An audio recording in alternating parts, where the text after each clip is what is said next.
Le livre du dimanche, c'est un livre poignant, beau et qui prend aux tripes et met même les larmes aux yeux. C'est Coccinelle de Florence Belkacem. Bonjour. Bonjour Philippe. Votre livre commence le jour de l'enterrement de votre mère. Nous sommes en janvier 2013 et une coccinelle se pose sur vous dans l'église alors que ce n'est ni la saison et ni l'endroit où se trouvent d'habitude des coccinelles. Voilà, absolument. Après avoir préparé cette cérémonie pour maman que je voulais absolument poétique, bucolique, avec un parterre de pétales de rose et dans mes pas, ma petite fille qui n'avait que 10 ans à ce moment, à cette époque, j'ai voulu vraiment parce que l'église est en Lorraine, il faisait froid dehors, il pleuvait et l'église était très austère et j'avais pas envie du tout de froideur. Je voulais de la chaleur, de l'amour, voilà. Et Et cette coccinelle fait le tour de la famille. Voilà. Et en fait, en pleine cérémonie, une petite coccinelle rouge dans une robe rouge écarlate à 7 points est venue se poser sur la rambarde du banc et elle est venue sur ma main. Je l'ai passée à ma sœur, l'une de mes sœurs, l'autre sœur, ma fille, mon mari, etc. Et toujours, elle revenait vers moi. Et donc, si bien que ça a agacé le curé qui a fait un... Alors, qu'est-ce qui se passe ? Eh ben oui, on était fascinés parce que comment imaginer qu'une petite coccinelle, alors qu'il fait 5 degrés dehors, vienne se poser quasiment sur votre main ? C'est sûr. Alors, vous rencontrez une médium célèbre qui vous dit que les défunts communiquent avec les vivants via, entre autres, les coccinelles. Oui, alors je rencontre Patricia Daré un mois après la mort de maman et j'avais pas très envie d'aller faire cette interview parce que moi j'ai toujours eu très peur de la mort, très peur des fantômes, etc. Et l'attaché de presse m'a dit il faut absolument y aller Florence, donc j'y suis allée. Et évidemment, au bout de 35-40 minutes d'interview, dans ma tête tournait cette question obsessionnelle, est-ce que cette coccinelle, comment l'expliquer ? Et quand je lui ai posé la question, elle m'a dit du plus naturellement possible, mais enfin, les défunts envoient tout ce qui vole, des papillons, des coccinelles, des plumes. J'ai dit comment ? Et là, je me suis dit, j'ai voulu.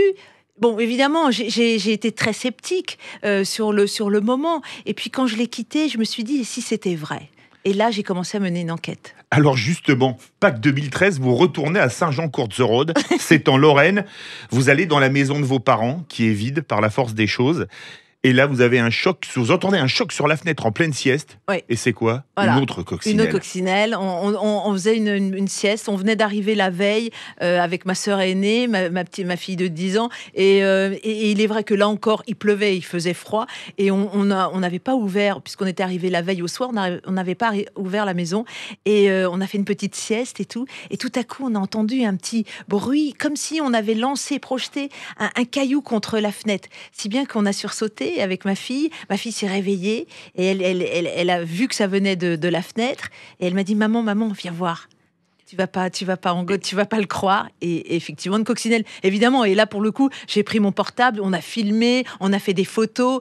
Et là, je me suis dit, non, c'est pas possible, il se passe quelque chose. Et j'ai commencé à appeler un entomologiste, François Lasserre, que j'avais interviewé pour VSD, en lui disant, François, est-ce que c'est possible, les coccinelles, quand il fait froid, quand il pleut? J'en ai une dans l'église en Lorraine, alors que c'était l'hiver, puis maintenant à Pâques. Et donc, il m'a dit, bon, la première... les coccinelles hibernent l'hiver. Oui. Il faut que vraiment l'église soit chauffée à bloc pour qu'un nid de coccinelle se réveille.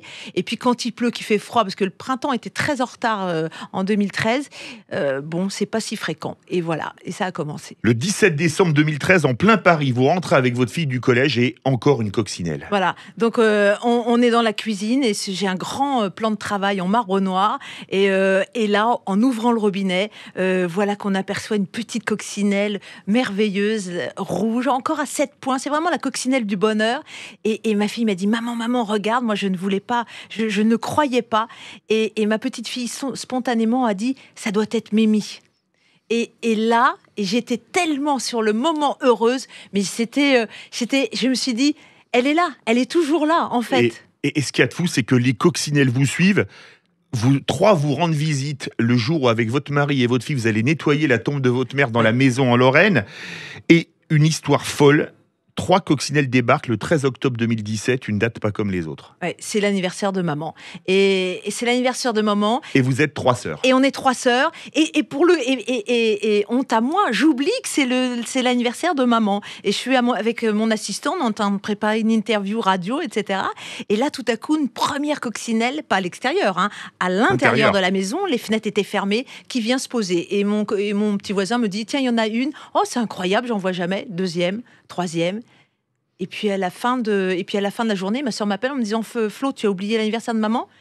Je lui dis, attends, j'ai eu 3 coccinelles. Ben voilà, une pour toi, une pour moi et une pour Ève. Et est-ce qu'il y a de fou, même presque un an plus tard, jour pour jour, une coccinelle morte sur un sweatshirt?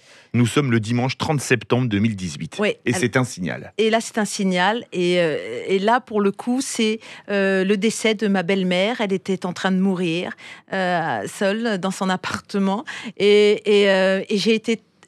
oui, je cherchais un sweatshirt pour ma fille dans ce vide-grenier. Et tout à coup, j'ai vu cette petite coccinelle. Enfin, je ne l'ai pas vue tout de suite. C'est en l'achetant, je dis, tiens, il y a une coccinelle. Et j'ai appelé ma fille, je lui dis, il y a une coccinelle, mais je ne sais pas si elle bouge. Et en fait, la coccinelle, je ne savais pas qu'elle était morte. Et sur le trajet, j'attendais que jusqu'à la maison, j'attendais qu'elle qu'elle tombe. Et en fait, elle est restée accrochée, donc morte. Et là, j'ai eu un appel en me disant, venez vite, votre belle-mère est en train de s'en aller. Et là, je me suis dit, d'accord, maman, elle m'a prévenue. Je savais qu'elle allait mourir. Alors, il y a d'autres signes dans votre livre. Il y a notamment une biche ou un faon. Il y a un papillon. Oui. Il faut absolument lire le livre. J'ai une question à vous poser, Florence Belkacem. Savez-vous comment on appelle les habitants de Saint-Jean-Courtzereau dans Patois-Lorrain? Ah oui, alors je suis pas très douée en patois-lorrain. Non, je sais plus. Die Fleefänger. Ah oui. Les chasseurs de puces. Est-ce que quelque part, vous n'êtes pas devenue une chasseuse de coccinelles depuis le mois de janvier 2013? Oui, si vous voulez, mais j'aime pas trop le mot chasseuse. Hein. Chasse, c'est... Mais chasser, c'est pas automatiquement tuer pour récupérer, parce que les puces... Oui, enfin, vous direz les puces. Oui. Mais alors, franchement, c'est un livre qu'il faut absolument lire.